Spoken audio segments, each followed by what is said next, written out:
Okay, roll 'em. That's silly.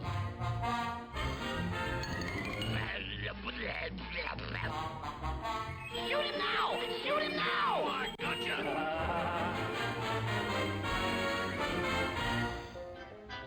Hello, everyone, and welcome to a very special in-person. That's not quite all, folks. We're in the same space. It's lovely. I'm your turn host. up the air, actually. Hang Yeah. on. It's a little very hot in stuffy the in sky. here. Yeah. Very stuffy. There we go. It's coming. It's coming. It's coming. Oh, man. All right. I'm your host, Mark Hale. I'm joined by... I'm Jordan Schmidt, and we're actually still parked outside of our local multiplex. Which, by the way, kind of a ghost town today. Yes, very quiet. Nobody else was in our showing other than one interloper at one point and a very friendly rat. But Jordan, I know we saw a Disney World trailer 3 consecutive times while waiting for this movie to start. Yeah, the rat was like, "Hey, I feel seen." But yeah, no, we're outside of our local multiplex. We just saw the movie. We've been waiting 3 years, 2 years. I'd say so. I'd say about 3 A 4 years. while to see. The Day the Earth Blew Up, a Looney Tunes feature film, 90 full minutes of 2D hand-drawn or computer-generated or whatever the fuck. I don't know a thing about animation. That's why I host this. It's a full-length Looney Tunes feature with no intervention from a celebrity or a brand or any of that nonsense. No. The only brand this thing is associated with is a bubblegum brand. That's fictitious. Yes. And I was about to say cheddar again. It's ketchup, not cheddar. Ketchup Entertainment. Cheddar, I think, is a tech media company. They're the very first thing you see on the screen. Yes. Which is going to be very interesting when this thing hits home video. Yes, exactly. It's Ketchup Entertainment, Black, a Ketchup Entertainment production. So they credit themselves twice. Yeah. Which is more times than Warner Brothers, which, I mean, considering that like half the commercials before the film were Disney, honestly, you don't really need to give Warner Brothers props right now because they don't deserve it. No, they don't. But they commissioned and greenlit this back in the old regime. So they allowed to get released. Right, yeah. So we saw this. We were the only 2 people in the theater, which is a little upsetting. But again, it was a 1:00 showing on a Friday, so most of the target audience was still in school. Yes, and guys, I'm saying this online. Give this movie a week. Please. Yes, be your opening weekend. Support the film opening weekend. We already know 2 people who, in our friend groups, who are going to see this movie I opening texted weekend. a friend of mine right when I got out. I'm like, not to give the game away, but I texted my friend, like, you have to see this. And he's like, I'm way ahead of you. I'm seeing it, like, tonight at 7. I'm like, there you go. Yeah, and then one of your yearly's friends. Yeah, my friend Clanky is going on Sunday, I believe. Or no, tomorrow. Tomorrow he's going. Yeah, tomorrow. So, yeah, people are going to see this movie. It's just, give them a second. The box office is not the $100 million in a millisecond that it was. So, yeah, give them time. But, yeah, we saw this. We just got out. What do you think of it? Okay.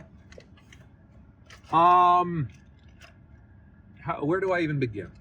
So, what are your expectations going in? My expectations were not high, but I didn't watch a lot of trailers. Like, a lot of the stuff they would put out, maybe I watched the first one. I didn't really want to oversaturate myself in what this movie could be because I wanted to have relatively safe expectations. I didn't want to go into, this is going to be the greatest movie of all time and to be let down. My expectations were normal, and I did it so that it could still outdo them. And it did. Yeah, absolutely, man. My expectations going into this was just, because I run the socials for our stuff. It was kind of my job, and in some instances, quite literally my job. Yeah. They should be giving him a cut, honestly. And me would be great too, but mostly him. He's the one that does all the heavy lifting. Just following this film, hitting the festival circuit, what people thought internationally when they got the movie first. God damn you. Yeah. But, man, this is a worldly movie. This is a global movie. The world is going to get to see this movie. I mean, again, in France or whatever, it's called Bubble Brains, right? or something. I don't know. that was the original title. I was thinking about that. I was like, oh yeah, we're seeing Bubble Brains finally, and thankfully they came up with a good title. Yes. The whole world is going to get to see this, and the domestic release obviously is the most important because this is what it's kind of made for. And look, this movie could have very easily been a generic adventure animated movie with pretty basic morals and a basic message and basic music, and this was not that. This, I think, still went above and beyond to outdo not only itself but even their work with the Max HBO. Looney Oh Tunes my cartoons. God! Yeah, I think that probably would have been the biggest concern, which is, oh, this is just a Looney Tunes cartoon short, expanded limits. No, this is written like a movie. This feels like a feature film. It's not one of those like TV to movie adaptations where it's like, oh, it's like this. I'll put it on the same level as a Simpsons movie, Absolutely. as a South Park, very long Absolutely. uncut. Very much taking. Because even Teen Titans go to the movies. Which this in some is respects. better than Teen Titans go to the movies. Right. Of the Warner Bros. animated, of the 2D Warner Bros. Animated films This is the I've better seen one. in theaters. Yeah. Which, listen, credit to Warner Bros. Animation. They've released 2 2D animated films within like 5 years. Yes, so. they may not have marketed them very well, but they did. No. But this is, again, I say this a lot when we talk about movie episodes from people that are used to TV, and that sometimes you can see very well that they're able to make the leap between doing a 22-minute short and doing a 90-minute movie. Not always. There have been a lot of things we've covered where it's been lost in translation a little bit, where you can see them trying desperately to fill 90 minutes. This was not one of those. They filled every one of those 90 minutes, and it was glorious and gag-filled and wonderful, and it did not waste my time. Like, it just... Oh my God. This is something that I think wears its influence on its sleeve. Its influence, of course, being the originals. But also, like, I could see a little bit of SpongeBob influence in this. And unlike with some of the Looney Tunes cartoon stuff, it's not derogatory. No. Like, it reminded me in some points like the SpongeBob movie. The central Porky and Daffy combo, and especially their conflict resolution, does remind me of the SpongeBob and Patrick conflict resolution in SpongeBob movie. I think that there's a lot that both feels like the same breath as the 30s and 40s stuff, and also feels like what works for now. Yeah, it's definitely a movie where the characters are the focus. It feels so... Listen, one of the things that I regret when we did our Space Jam 2 first reaction was me going like, oh, it's the Looney Tunes, guys. They're written like the Looney Tunes. And then, No, they're not. and then take a step back and realizing, wait, no, they're not. They're in like commercial men who don't know what the Looney Tunes are, trying to pretend what the Looney Tunes are. Because you don't get Looney writers. Now, obviously, here you get people who've been working on Looney Tunes cartoons for the last 3 or 4 years. Yeah. And they obviously know how to write these guys. And these are Porky They're and themselves. Daffy. They're absolutely these are themselves. definitely Porky and Daffy. I will also say that Petunia Pig is the best she's ever been written because she actually has a character here. Yes. And feels like a fully formed, person or pig. And, it's fun seeing her bounce off of both Daffy and Porky. Yeah. I found it so funny the moment where Daffy's like, hey, I don't think we ever met before. Yeah. Which I'm like, yeah, I don't think Daffy and Petunia has ever been in a Looney Tunes show in the 1930s. No, I don't think so. I mean, they didn't really use Petunia that much because they didn't know what to do with her other than, here's a girl character, Petunia Pig, also Bonnie. Same guy. I think that, the character work, this feels very Looney. The gag work, I think there are so many things that Bob Clampett would have done, that Frank Tashlin would have done, that Frizzur Chuck would have done, that Tex would have done.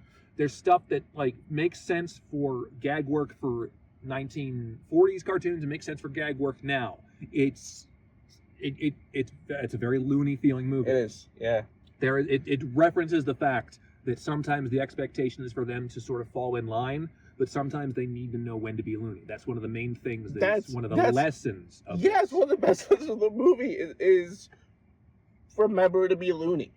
And that's an amazing message for a Looney Tunes movie. Not to give the game away, but one of the things, the full lesson of this is that Daffy and Porky allow themselves to be pigeonholed and put themselves in a box in order to make money and get income, because the money they need to save their house or whatever. And they realize throughout their journey that yes, playing the game to make a buck is all right or so, but sometimes if you really want to get something done, you need to be creative and zany and wild in everything that you are. And damn if that isn't a great message in this current era of making content and making films, because sometimes the studio wants you to fall in line and make a commercial or make something that's generic that's going to get people in seats, when you want to make a brilliant piece of art that people are going to like. And it's very nice seeing the people that Warner Brothers is employing basically say, yeah, making money is nice at all, but we're also really proud of this. Yeah, and they deserve to be. Yeah. The animation in this is Incredible. phenomenal. Incredible. There's so many moments where they're just flexing on us, which is absolutely fine. Just moments where they don't need to be super smooth and very clean, but it's like, no, it's 2D animation. This is a good reminder of why 2D animation deserves to stick around. Because you can get so much more done with expressiveness, with little details with 2D versus the sort of, at times, too clean 3D stuff. And you're dealing with a lot of animation of things like gum and things like ectoplasmic goop and lots of things that move and move around, and it's just so well done, and so just it's a really good animation, and it flows perfect. It flows well as a film. It flows well as an animated film. It sounds great. It's got a great soundtrack. Oh yeah, that's the thing. There are a couple of I really like the aesthetic that this film is going for, with this sort of old-fashioned, almost 50s-esque sort of there's some needle drops of some old doo-wop songs, and it's got a very nice dog-eared 5 cents for a candy shop kind of feel to it. And then there are some more contemporary pop music needle drops that I think are absolutely ridiculous. There's one in particular where I imagined the person involved getting the phone call. Going, hi, how are you? It's name redacted. How are you? Oh, okay. You want that song for that? You know that song is from a movie, right? I very famously made that from a movie, and now, okay, sure, why not? And yes, the accent's part of it. Yes. But yeah, there's one or two needle drops where I'm like, oh my god. And one I think it denotes one of the best sequences in the whole film. Yeah. It's it's so refreshing to see Looney Tunes action sequences done with the Looney Tunes, and it's so good. This is a movie that can obviously be funny and be gag oriented, but also they can do a really good action sequence. Also, this is a genuinely great science fiction film. It is. It touches on some sci-fi and horror notes that are done extremely well. I want to know if John Carpenter has seen this and what he thinks. Because there are several moments that reminded me of John Carpenter films. Yeah, there are moments, and it's so fun because Looney Tunes, they're for everybody. I know, man, the gum monster shit. Oh my god! It's like, there's some intense. Yes, but also remember, to quote a great man, we weren't making this for kids. We were making this for ourselves. Yes. And yeah, of course, this is for everybody. And obviously it's animation, kids, yada yada. But this is for intermediates and young adults, and this is some really intense and scary stuff at times, but not in a that fucked me up kind of thing, like a Pee-wee's Big Adventure or the horse drowning in Never-Ending Story shit. No, this is just really good stuff. It's a good my kids' first horror. Oh yeah, experience. This is a great gateway into horror. Yeah. If people are into this. Somewhere down the road, this movie, and then the Blob, and then the stuff. That's what this reminded me of in points, because that's sort of the consumerism thing that they're going for. But yeah, no, I think this definitely has a John Carpenter influence, or even at times some more gooey kind of horror things. But it's wonderfully done. It's great sci-fi too, and it's also just it has some really fun ideas, if it's in terms of being an alien movie, and that really impressed me. Also, just it doesn't do all of the things you think it's going to be in terms of story. There are some really predictable things I was fearing this would do, and it swerved out of the way, and it did actually some really fun Oh my things. God. Like it's not as cut and dry as you think I it's just gonna love, there's one moment where, you know, it's like, okay, Daffy and Porky has its big emotional moments, Yeah. which every single movie has. be. Oh yeah, absolutely. But there's like one more, like, Daffy's beating himself up With a car constant- door. Just randomly in a car, there's beating himself with the car door. This will, yeah, and that's why I like that this unit gets to do a movie like this, because they can send up some of the tropes that usually weigh down movies like this. Like, you know, obviously they have to have like a conflict and a lesson thing, and there are one or two beats that I'm like, okay, they're doing this, but it actually goes places that are subversive and that are actually, you know, not of the norm for films like this, and so it didn't completely piss me off. And also, you know, there's story beats that I think are really clever, and there are things that they do with character and with, you know, with the story beats and things that I think I just said that. Yeah. All right. Also, did I say that there's things with story beats that are really clever? So story beats are really Yeah. clever.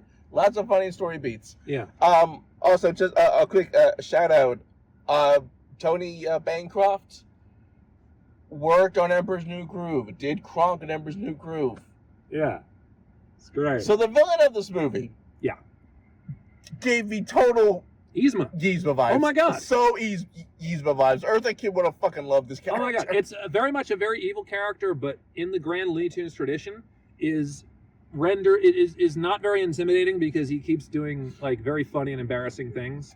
And, you know, and it's a great performance by Peter McNichol. I want to just point out the irony that Peter McNichol came into Hollywood doing roles like Janosch, and now he's become enough of a character actor that he could be Vigo the Carpathian. Like, you know, for any Ghostbusters 2 apologists out there, I mean, They exist. They exist. yeah, why not? But yeah, no, Peter McNichol actually does a real. He got the assignment, knew what it was obviously gave his entire every speck of his vocal cords to this role. It was Yeah. really funny. The character surprised me. Yeah. Oh my God, great man.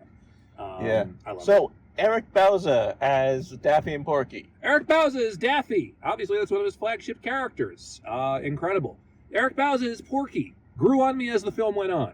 Initially, I'm like, okay, because I'm not used to it, because I'm used to Bob's or I'm used to somebody else's. And I'm like, okay, it's a little close to his Bug's voice, but I think that it actually needed a more fluid and a more... Yeah, so I Yeah. think what Eric's Porky in this is, because this whole movie is a set of the 40s Looney Tunes sensibilities, it's a 40s Porky voice. Yes. It's He's not doing that. it's not the contemporary 50s more established Which mellow, Bob is more- better at. Yeah, and true. which Bob can do True. more if you're doing more dialogue scenes and you're doing more subtle sort of contrast humor. But if you're doing the wacky stuff, I think Eric fits that in this film.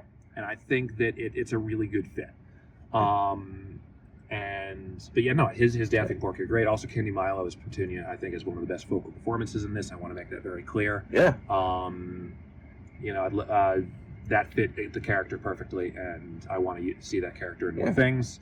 And we got some returning Looney alum. We got Lorraine Newman. Lorraine Newman shows up. Is that the Yeah, agent? she she played the real estate agent. Okay, that's very good. Hell. Yeah, that's great. Wayne Knight's in it, in a character that's designed. The character is designed to look like Greg Proops now. So there's a shot of that character fuming, and I want to post that whenever Greg goes on a rant about something about progressive Democrats that he doesn't like. I know exactly what you're talking Oh, about. yeah.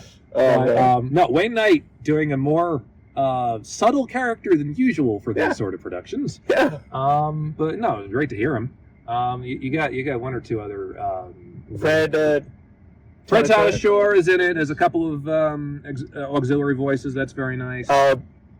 Peter Brownguard does like two voices. Yeah, no, it's very nice. You know, it sounds great, and they don't have to resort to that much stunt casting. I feel like with the alien character, if they wanted to, they would have gone with somebody like Mark Hamill. No, it's so funny you say that, because literally one of the trailers we saw in front of this was for the Smurfs reboot, where its whole thing is, hey, we have Rihanna. Yeah.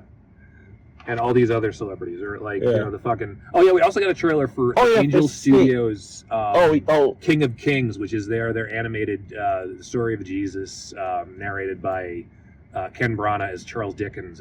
It's an Angel Studios film, so it's going to go over as well as you expect. But that is even flaunting its celebrity cast, including Mark Hamill. So, like, that's the thing. If they wanted to, they could have gotten Mark Hamill for the Alien. But they decided, you know what, let's just get a character actor. We don't have to go on a celebrity name because the celebrities here are Porky and that falls into, again, like, early, like Mel Blanc was a character actor before Looney Tunes. Absolutely. He did all the character on the radio. Handed higher on Jack Benny. Yeah. Like, that was great. Character actors have a long history in Looney Tunes. Peter McNichol. I mean, we didn't. We don't have to sell we don't have to fill theaters with like name brand recognition. You know, sometimes saying, "Oh, it's the Looney Tunes" in their first feature film is enough to catch up. Maybe should have marketed a little bit better so you wouldn't have to rely on us. But also, it's really fun. Some movie to catch up entertainment, and we got a trailer for a movie in which its main producer is Mustard. Hey, don't see Sneaks, guys. Come on. Sneaks will do very well. Dude, listen, folks. If there's any convincing you need to go see this movie and give it all the money, kid films are dire right now, man. Yeah, King of Kings, Sneaks. Oh my God. Smurfs, 5 million. Snow White reboot, whatever. Oh, the fucking Snow White. Please, like, see something original. Get something that's worth We got money. one good trailer. What is it? The A24. What is it? Ochi, right? Yeah, The Legend of Ochi. Yeah, that actually looks pretty good. Yeah. But, also, like, The Bad Guys too. I haven't seen the first one, but it's good. Yeah, okay. I enjoyed it. It's DreamWorks. It's modern DreamWorks, so I kind of trust them. Yeah. Know? After Wild Robot, I definitely did. Oh yeah. But another movie that has Mark Hamill in it for like 5 seconds. But again, didn't really need to go on Star Power. No. You know, even if it was starring Lupita Nyong'o and Pedro Pascal. So. Mm. But yeah, this movie. No, it does a lot of really cool things. I think story-wise, it's really well paced. I think it doesn't drag. I think it doesn't make that many like mistakes in terms of why was this here? You know, it's really fluidly done, and you know, there's not anything that was compromised. It seems. No, it's very much a movie that it knows what it is. Yeah. And what it is it does love the Looney Tunes. You've been hearing that a lot from people who just like, oh, this film, it loves the Looney Tunes. There's so many references. Yeah. There's Daffy literally does a Duck Amuck reference to the camera. There's a lot of good fourth wall gags as well. Yeah. Like they really had fun with those. They even do you've seen the stills, but they do like a 1940s guy in the audience. Yes. The guy in the third row. Yes. The guy in the third row. Yeah. Our favorite character. Oh my God. Also, and this has into they do a Looney Tunes short. They do, because they realize, you know what, this setup of Porky and Daffy needing to get jobs to pay for something is exactly like an old school Looney Tunes short. Like just, you know, gag, switch up locations, switch up professions. How'd that go wrong? And so they basically frame it as a Looney Tunes short. Yeah, so you guys know that shot in the trailer where it's like, hey, they're doing the pose that's in the title card of Classic Porky and Daffy. That's what it is. Yeah, that's literally what it is. It goes into that. It's so cool. They know it's a very self-aware movie where they know, like there's one or two gags that are very meta about knowing that people are seeing this in the theater. Or oh my God, it's so.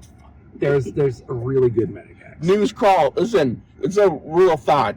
Whenever you're watching like a kid movie or animated movie, and there's like a news sequence, yes, there's jokes up there, but look at the crawl. Look at the crawl. Always look at the crawl. This is a pretty good crawl. Yeah, very good crawl. The music's fantastic. The music is fantastic. I love that. They credit all of the different individual members of the orchestra. 2 clarinetists. Clarinetists.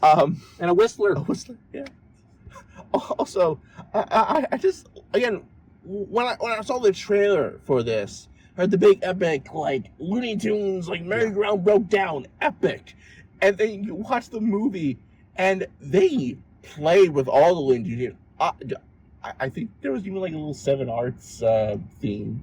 Yeah. Which is very, very cool. Stay after the credits. Yeah, they have a little bit of fun after the credits. It's, I don't know, like, you know, it's a Looney movie, all right. it's a Looney Tunes sci-fi horror film. Like if you've always wanted them to really go into genre, you'll love this. Yeah. And it has fun with both the genre, the conventions of being in a film, the conventions of being the Looney Tunes after all this time, and also just the beats of what an animated movie should be or is supposed to be in this like period. It's just really good, guys. It's everything I think that I wanted out of a film like this. And Yeah, I think definitely everything. I don't see the fan base souring on this one. No. You'll There's nothing mean well. in this. There's nothing in this where it's like, oh, Porky. Well. There was one thing where I went, oh, come on. Oh, yeah, there's one thing Porky does where I'm like, you're doing this for the story reasons, but how it goes through that and the secrets we get because of it, I'm like, okay, well, you're doing cool shit with it, so I guess I'll give it a pass. Yeah, like, you know, there is one influencer gag where I'm like, oh, come on now. But I'm like, yeah, it's kept to a minimum. It's not like, let's put this in the trailer, like Shrek 5 or whatever. No. TikTok, but not. There's one joke that was clearly written in 2020. Yes. This has been in production for a while. Yeah. No, it's just a really good animated feature, and it's a brilliant showcase of Looney Tunes and these writers and this crew, what they were able to do, and it should be a good standard for what more of these units should be able to do on film going forward. If it does well, and it better fucking do well. Because, guys, we're so tired. We're so tired. We've been doing the marketing for this movie the past, year and a half. They should really give us a royalty. We've been saving their ass. Or a signed Blu-ray. They should give us, some cheddar. Or some... I mean, don't get us wrong. We fucking love doing it. No, it's great. There's worse things out there than to be but typically it should be on you guys. It should be on the studio it should and be Warner on the Brothers. studio and the marketing. This is nice and all, but we can't do. We're doing this for free, and some of us really need the money. We all kind of need the money because we're still both kind of working class right now. But do you mention the Patreon got this thing first? Just saying. Thanks, guys. You guys are great. The rest of you, you're on notice. No, kidding. We love you all. We love you all equally, except you sketches. No. I'm kidding. Jordan, I really do want to edit this thing. Oh no, don't worry. All right. So, in conclusion, go see it. It's wonderful. Yeah. This is a 4.5 out of 5 4.5 out of 5 animals. So good. It fucking loves the Looney Tunes, man. The best Looney Tunes movie ever made. Yeah. I'm sorry. This is better than the John Dunn Fantastic Island. This is better than all the ones we grew up with. Yeah, this is better than Looney Tunes Pack of Action. It's better than Space Jam. Sure as shit better than New Legacy. Yep. And how funny would it be if it turns out this movie's better than Cobra vs. Acme? I mean, there's a chance. We may never know. It'd be nice if we knew. Yeah. But I think this is the more traditional and authentic Looney Tunes feature. I think that Coyote vs. Acme is the more. It has a lot of Looney ideas, but I think it's for the good of the capitalist idea. I think there's probably product placements all over it. So, maybe it's the John Cena that's making me think that. But, it's okay, man. He's heel. Yeah. Ain't that great? We beat you all to it. We hated John Cena John before it was Cena's cool. heel turn was looking at a movie that starred two people that had never had a successful starring role in a feature before and went, I don't really need to fight for that. That was his fucking heel turn. Yeah. Say what you want about him pile driving... Cody Rhodes. Yeah. I don't know a thing about wrestling. And shockingly, I do. I go to you for that. Shockingly. Do I, of the two of us, look like the more wrestling fan? I probably do. Oh my god. But yeah, no, it's amazing. We loved it. You will probably love it too. It's pretty much everything you might want from a movie like this. Yes. And we're not just saying. Sometimes we will be we'll effusively praise things when we know that like people who are part of it are listening. Even if we didn't, we would still be saying. We would have seen this if we weren't doing a Looney Tunes podcast. Yeah.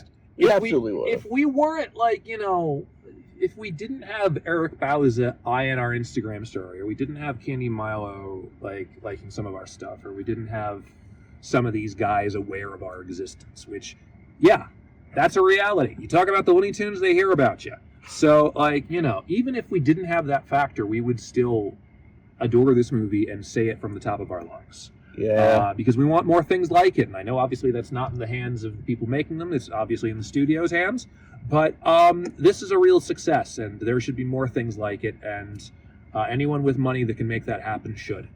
Yeah, so if this movie's playing by you, which is playing over 2,000 screens, hopefully it is, go see this movie, go support this movie, tell your friends to go see this movie. Get a large popcorn and support the movie theater industry as well. I got a small one, because I can't eat that much popcorn. No, you're good. I mean them. I don't mean your specific thing. Thank you. No, support the theater industry and support movies like this, because this is really important. We loved it, and we want more things like it. Yes.